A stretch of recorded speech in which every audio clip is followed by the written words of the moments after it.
Today's episode is brought to you by Mazars. SoundCartel. It's okay, you can admit it, because we've all done it. Some more than others. It's too easy to get distracted or find excuses not to complete or even start an important task. So, how much of a procrastinator are you? Really? From SoundCartel, I'm Nicole Goodman, and this is Business Essentials Daily.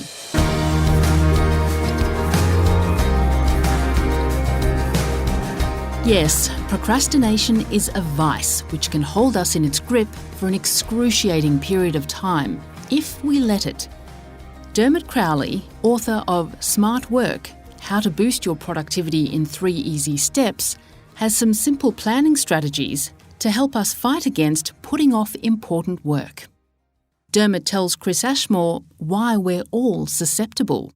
I don't think you'll ever eliminate it completely because we're human, and I think it is a human condition. We tend to put things off, and that's what procrastination means. It comes from a Latin term which basically means to put forward until tomorrow, which is very different to planning. So one of the things that I try to teach people when it comes to managing their actions effectively is to not just have everything in a big list, but to actually schedule work forward and plan when you're going to try and do things. So that might mean blocking out time in your calendar to work on something later in the week, or maybe scheduling a task for Friday and you'll think about it then. That's not procrastination, and that's a form of prioritization where I'm saying, okay, I need to do this, but I don't need to do it right now. So what I'm going to do is I'm going to pick a time in the future and I'm going to try and do it then. Procrastination is when we put things off even though we know it's going to have a negative impact, because if you leave things until the last minute, then what tends to happen is your stress levels go up, your flexibility goes down, and it just has a very negative impact on the quality of the work that we're doing. So it's a real issue, and we'll never eliminate it altogether, but we can definitely minimize it by, I reckon, first of all, recognizing that it's happening and calling ourselves on it and saying, okay, you're procrastinating about this. That's number one. Number two, I reckon we need to work out why we're procrastinating. So I tend to find that people will procrastinate sometimes because it's a complex piece of work, or because it's a hard piece of work, or because we don't like doing that particular piece of work, or it's going to take us a long time. They're all reasons why we might procrastinate.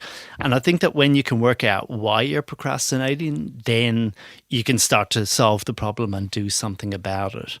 One solution that I find tends to work in a lot of situations is to simply create what I call a thumbnail sketch of the piece of work, because often we're procrastinating over those bigger, more proactive things, and they might be complex. And all we need to do is just take a few minutes out to break it down and maybe make a small list and go, okay, what are the different steps involved in this?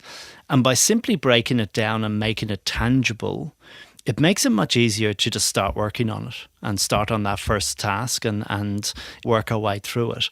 But when it's a big, hairy, ugly piece of work in our head, what we'll tend to do is just go, oh, I'll leave that for later. I'll think about that next week or whatever it might be. And that's where we get into trouble. Well, you're a wholehearted believer in planning. How do you suggest we plan to get the best out of our productivity? I often work with people who do plan, but they plan at the organizational level, or they might plan at a project level or at the team level.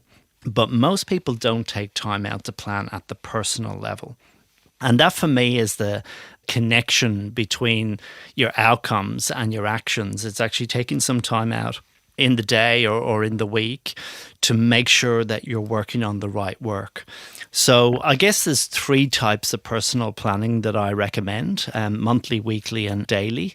They don't take a long time, but they really do make a difference. So on a monthly basis, I'd usually sit down at the start of the month and take about an hour to identify what are my top 10 big priorities for the month ahead.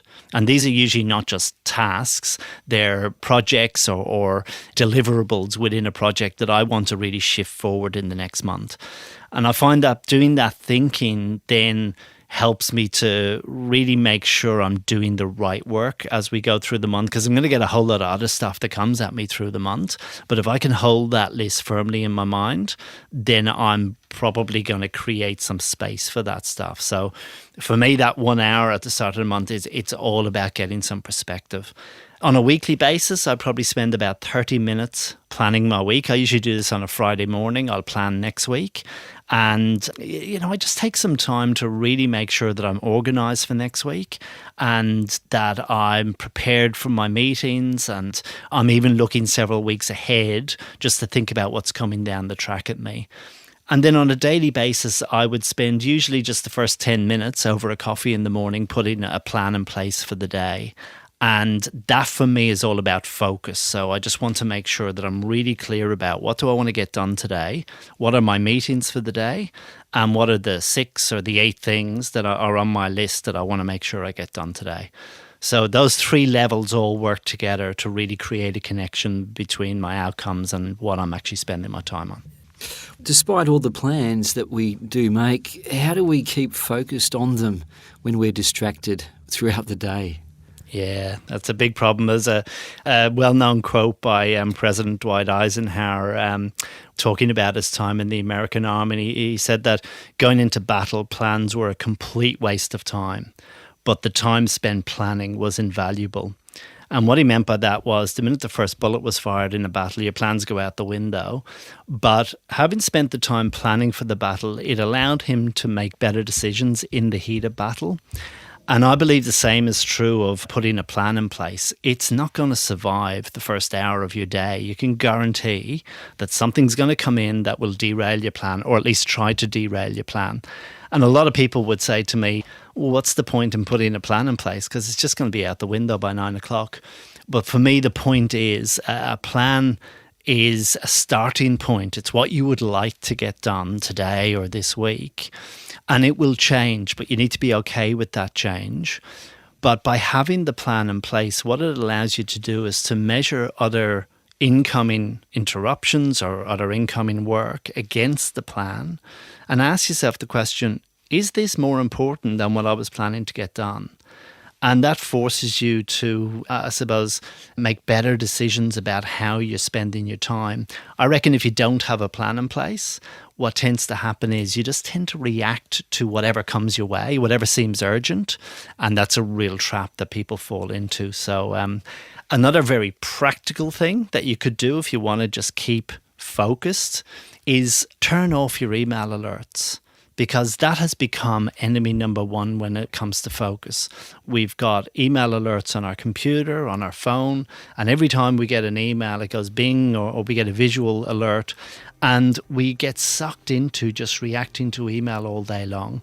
Turn them off and set up a routine to check your email proactively. I'd probably check my email twice a day thoroughly, half an hour in the morning, half an hour in the afternoon. And then probably once an hour, I'll have a quick look at my email, 5 minutes, just to see if there's anything urgent I need to be across. But I'm in control of that. I'm not letting it control me. That was Adapt Productivity Director, Dermot Crowley.